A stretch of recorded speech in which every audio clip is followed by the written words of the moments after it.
Hello જી good morning welcome to exam today અને આજે છે 13 ડિસેમ્બર અને 13 ડિસેમ્બર 2023ના રિલેટિવ કરંટ અફેર્સની ડિસ્કશન આ વિડીયોમાં આપણે કરવાના છે. તો છેલ્લે સુધી વિડીયો સાથે બની રહેજો. કરંટ અફેર્સ ઇમ્પોર્ટન્ટ ટોપિક છે, દરેક એક્ઝામમાં પ્રશ્ન પૂછવામાં આવે છે. મિત્રો ટોપિક પર આવીએ. 13 ડિસેમ્બર 2023 ક્વેશ્ચન નંબર 1 છે, હાલમાં આંતરરાષ્ટ્રીય પર્વત દિવસ ક્યારે મનાવવામાં આવ્યો? તો પણ વાત થઈ છે આંતરરાષ્ટ્રીય પર્વત દિવસની, એ દર વર્ષે 11 ડિસેમ્બરે મનાવવામાં આવે છે. પણ હાલમાં 10 ડિસેમ્બરે માનવ અધિકાર દિવસ, 9 ડિસેમ્બરે આંતરરાષ્ટ્રીય ભ્રષ્ટાચાર વિરોધી દિવસ, 8 ડિસેમ્બરે બોધિ દિવસ, 7 ડિસેમ્બરે સશસ્ત્ર સેના ઝંડા દિવસ અને 6 ડિસેમ્બરે મહાપરિનિર્વાણ દિવસ મનાવાયો. તમામ દિવસ ઇમ્પોર્ટન્ટ છે, યાદ રાખો. નેક્સ્ટ હાલમાં ભારતમાં સૌથી વધારે વેતન લેવાવાળા સીઈઓ કોણ બન્યા છે? તો ચીફ એક્ઝિક્યુટિવ ઓફિસર, સીઈઓનું ફૂલ ફોર્મ છે મિત્રો.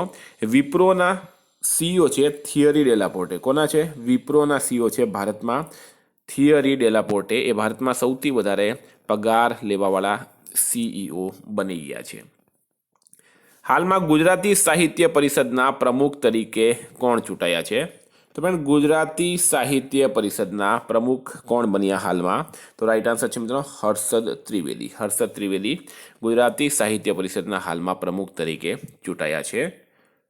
નેક્સ્ટ હાલમાં દુનિયાની ત્રીજી સૌથી મૂલ્યવાન તંબાકુ કંપની કઈ બની છે? તો દુનિયાની ત્રીજી સૌથી મૂલ્યવાન તંબાકુ કંપની કઈ બની? તો ફ્રેન્ડ રાઈટ આન્સર શું થશે આમાં? તો એ થશે આઈટીસી લિમિટેડ. બરાબર, આઈટીસી લિમિટેડ જે છે એ દુનિયાની ત્રીજી સૌથી મૂલ્યવાન તંબાકુ કંપની બની ગઈ. વિદ્યાર્થી મિત્રો, ખાસ કરીને Gujarat police constable, PSI, LRD, વનરક્ષક, GPSC, driver, conductor, SSC GD માટે એક્ઝામ ટુડેનું લેટેસ્ટ એક વર્ષનું કરંટ અફેર સાથે national games, Commonwealth game, T20 world cup, FIFA world cup, Olympic, Paralympic, Covid, IPL, GI tag, બદલેલા નામ, ભારત ગુજરાતના વર્તમાન પદાધિકારી, પુસ્તક લેખક, company CEO, brand ambassador, awards GK, sports GK, 40થી વધારે કરંટ અફેર્સની પીડીએફ, 10,000થી વધારે પ્રશ્નો, પૂરા એક વર્ષનું લેટેસ્ટ કરંટ અફેર્સ. તો પીડીએફ માટે માત્ર 250 રૂપિયા, 9510411961 પર Google pay, phone pay, Paytm કંઈ પણ કરો, સ્ક્રીનશોટ મોકલી આપો, 2 મિનિટમાં પીડીએફ મળી જશે. નેક્સ્ટ હાલમાં ભારતે કયા દેશ સાથે રાજનયિક સંબંધોના 50 વર્ષ પૂરા કર્યા છે? તો મિત્રો હાલમાં આપણા દેશ ભારત અને દક્ષિણ કોરિયાના રાજનૈતિક સંબંધોના 50 વર્ષ પૂરા થયા છે. હવે વાત કરીએ દક્ષિણ કોરિયાની. દક્ષિણ કોરિયાનું કેપિટલ છે મિત્રો સિયોલ, કરન્સી છે દક્ષિણ કોરિયન વોન અને પ્રેસિડેન્ટ છે હાલમાં યુન સુક યુલ. હાલમાં મિત્રો દક્ષિણ કોરિયા દુનિયાના સૌથી મોટા ચીપ સેન્ટરનું નિર્માણ કરશે.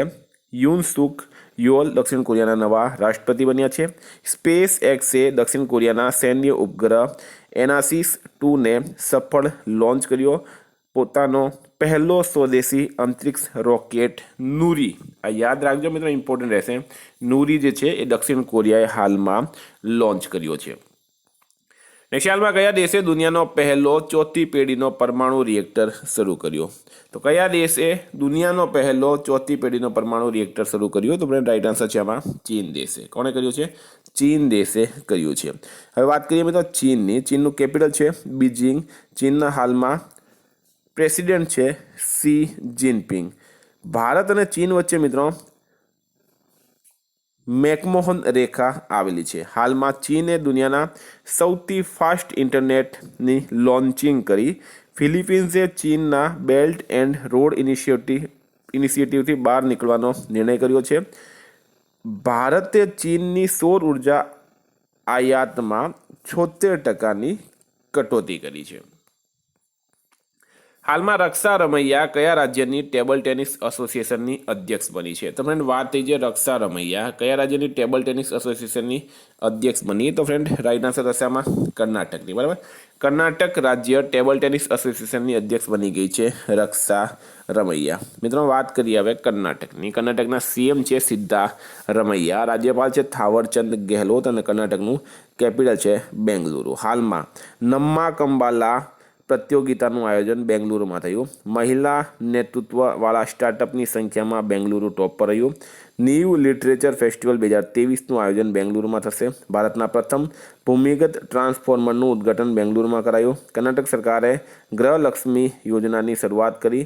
કર્ણાટક સરકાર NEP 2020ને ખત્મ કરીને નવી શિક્ષા નીતિ બનાવશે.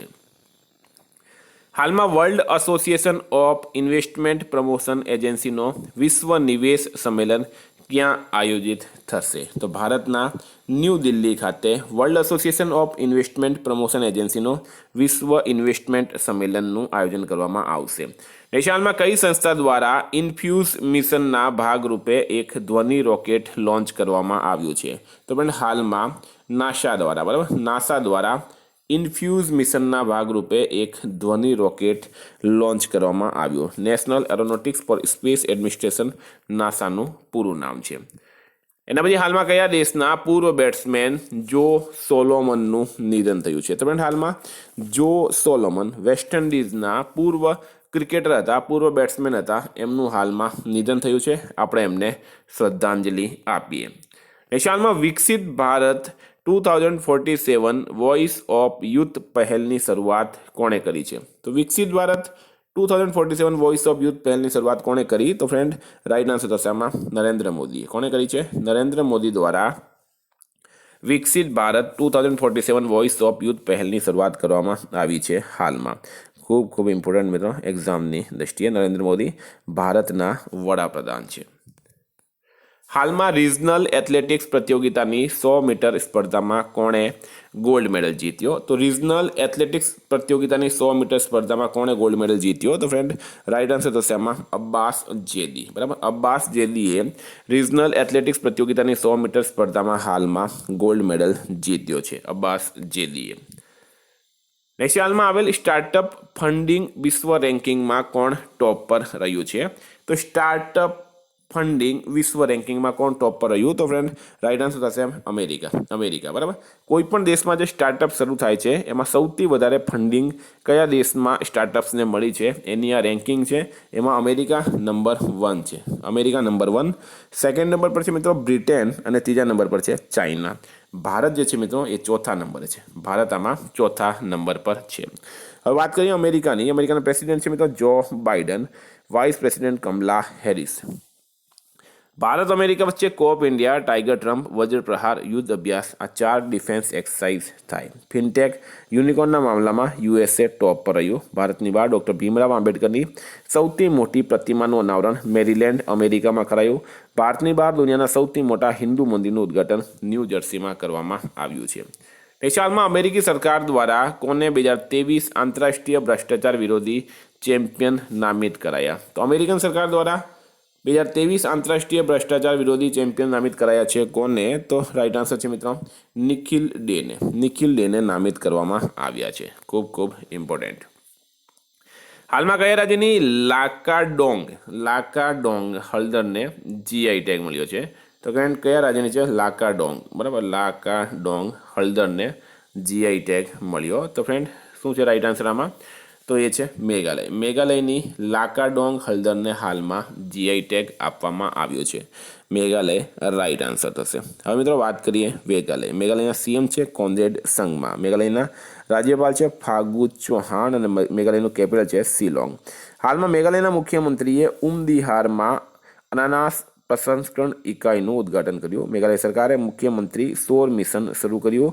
9 વર્ષના પ્રતિબંધ પછી મેઘાલયમાં કોયલા ખનનને કાનૂની રૂપ આપવામાં આવ્યું છે. પૂર્વોત્તરના સૌથી મોટા બહુઉદ્દેશીય ઇન્ડોર સ્ટેડિયમ શિલોંગમાં બની રહ્યું છે. હાલમાં કોણ 4 દિવસીય 27માં વાઇપા વિશ્વ નિવેશ સંમેલનની મેજબાની કરશે? તો 27માં વાઇપા વિશ્વ નિવેશ સંમેલનની મેજબાની કોણ કરશે? તો ફ્રેન્ડ રાઈટ આન્સર છે આમાં ભારત કરશે. હવે વાઇપા એટલે કે World Association of Investment Promotion Agency. વાઇપાનું પૂરું નામ છે World Association of Investment Promotion Agency. તો ભારત રાઈટ આન્સર છે.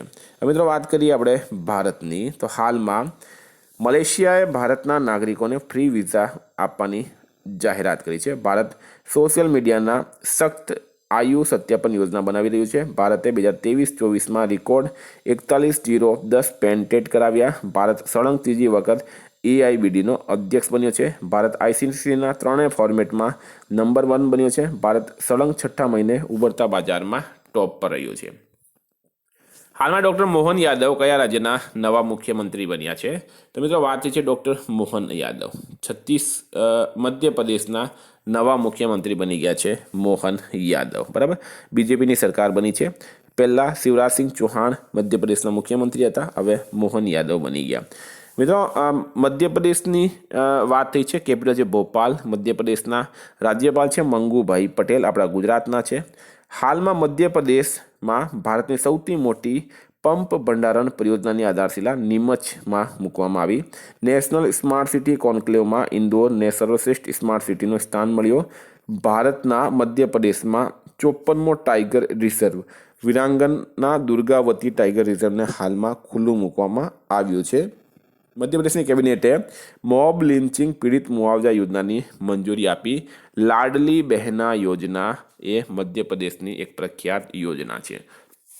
તો વિદ્યાર્થી મિત્રો, હતા કરંટ અફેર્સના પ્રશ્નો. ગઈકાલે તમને પ્રશ્ન પૂછાયો, હાલમાં સાયન્સ સિટી ખાતે મલ્ટીમીડિયા લેઝર અને ફાઉન્ટેન શોનું ઉદ્ઘાટન કોણે કર્યું? રાઈટ આન્સર તો મિત્રો ભૂપેન્દ્રભાઈ પટેલે. આજનો પ્રશ્ન છે, હાલમાં 9 દિવસીય પુસ્તક મેળા પુસ્તકાયનનું સમાપન કયા શહેરમાં થયું? એનો જવાબ તમારે કમેન્ટ બોક્સમાં જણાવવાનું.